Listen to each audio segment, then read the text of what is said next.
तर खासदार सुप्रिया सुळे यांनी महिला डॉक्टर आत्महत्या प्रकरणात पीडित कुटुंबियांची सांत्वनपर भेट घेतली आहे। या भेटीदरम्यान खासदार सुप्रिया सुळे यांनी पीडित कुटुंबियांकडून घटनेची माहिती जाणून घेतलेली आहे। विविध राजकीय नेते मंडळींनी भेट दिल्यानंतर तसंच आज पलटण इथं सुषमा अंधारे यांच्या नेतृत्वात डॉक्टर महिलेच्या न्यायासाठी मोर्चा काढण्यात आलेला आहे। त्यापूर्वीच खासदार सुप्रिया सुळेंनी आज त्या कुटुंबियांची भेट घेतलेली आहे।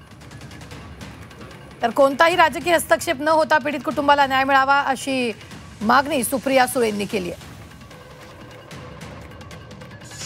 सगळ्यांचा प्रयत्न आहे की कुठलाही राजकीय दबाव कुठल्याही केसमध्ये ज्यांनी कोणी गुन्हा केलाय त्याच्यासाठी संविधानाच्या चौकटीत न्याय सगळ्यांना समानच असला पाहिजे। तुम्ही सत्तेत असू द्या किंवा जो गलत आहे वो गलत आहे। त्यामुळे महादेव मुंडेंची केस असेल त्याचा आम्ही परत आज सगळे मिळून रिव्ह्यू घेणार आहोत 11:30 वाजता बीडला। पण सगळ्यांनी ही फुल फ्लेज जी कुटुंबाची मागणी आहे, महाराष्ट्राच्या मायबाप जनतेची मागणी आहे, ती महाराष्ट्र सरकारला करावीच लागेल।